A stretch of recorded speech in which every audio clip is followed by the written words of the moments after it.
வணக்கம் மக்களே, welcome to the வீடியோக்குள்ளே போகிறதுக்கு முன்னாடி லைக் அண்ட் சப்ஸ்கிரைப் பண்ணிடுங்க. வாங்க வீடியோக்குள்ளே போகலாம். இது உங்கள் ட்ரெண்ட் தமிழ். எனக்கு தெரிஞ்சு மே 1 2023 அந்த இயரில் விடாமுயற்சி மூவி விட்டு அப்டேட் விட்டாங்க. அதுக்கப்புறம் இப்போ நம்ம பார்க்குறது 2024 ஜூலை வந்துருச்சு. அதுக்கப்புறம் தான் விடாமுயற்சி ஃபர்ஸ்ட் லுக்கே வந்திருக்கு. வாங்க அதை டீகோட் பண்ணலாம். விடாமுயற்சி ஃபர்ஸ்ட் லுக் போஸ்டர் பார்த்தீங்கன்னா அதில் கலர் வைஸ் நல்லா இருக்கு.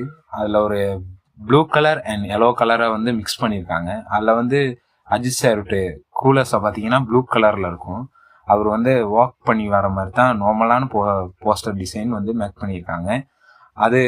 அது கீழே டேக்ல பார்த்தீங்கன்னா ஒன் ஹிஸ் பாத் அப்படின்னு ஒரு டேக் கொடுத்துருக்காங்க. இது அவரது பாதையில் அப்படிங்கிறது தான் அர்த்தமா இருக்கு. அது விடாமுயற்சிக்கான டேகாவும் இருக்கலாம், அஜித் சாருக்கு பொருத்தமான டேகாவும் இருக்கு. அவர்கிட்ட பாதையில் அவர் தனியாக போகிற மாதிரி காட்டப்படுது. எனக்கு ரொம்ப பர்சனலாக பிடிச்ச போஸ்டர்ஸ்னா குட் பேட் அக்லிலேருந்து வந்த போஸ்டர்ஸ் தான் ரொம்ப நல்லா இருந்துச்சு. அது விட்டு டைட்டிலுமே வித்தியாசமான டைட்டிலாக அஜித் சார் சூஸ் பண்ணியிருந்தாரு. குட் பேட் அக்லி அப்படிங்கிறது ஒரு குட் கேரக்டர், ஒரு பேட் கேரக்டர், ஒரு அக்லி கேரக்டர். அப்படின்னா ஒரு திரைப்படத்தில் ஒரு குட் கேரக்டர் இருக்கும், அதுக்கு எதிர்மறையான ஒரு பேட் கேரக்டர் இருக்கும்.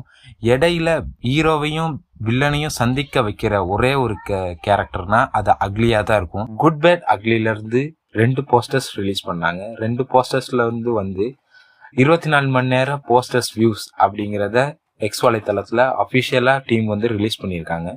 ஃபர்ஸ்ட் லுக்கில் பார்த்தீங்கன்னா 41 மில்லியன் ப்ளஸ் வியூஸ் இந்த போஸ்டர்ஸ்க்கு வந்திருக்கு. ரெண்டாவது போஸ்டர்ஸை பார்த்தீங்கன்னா 60 மில்லியனை தாண்டி அந்த மில்லியன் வியூஸ் இந்த போஸ்டர்ஸ்க்கு வந்திருக்கு. 2 போஸ்டர்ஸுமே பார்க்கறதுக்கு கிளாசிக்காக இருக்கனால எல்லாத்துக்குமே பிடிச்ச போஸ்டர்ஸ் அண்ட் பிடிச்ச டைட்டிலாகவும் அமைஞ்சு. குட் பேட் அக்லி விட்டு கதைக்களம் எங்கே நடக்குதுன்னு பார்த்தீங்கன்னா ஜப்பானில் நடக்கிற மாதிரி காட்டப்படுது.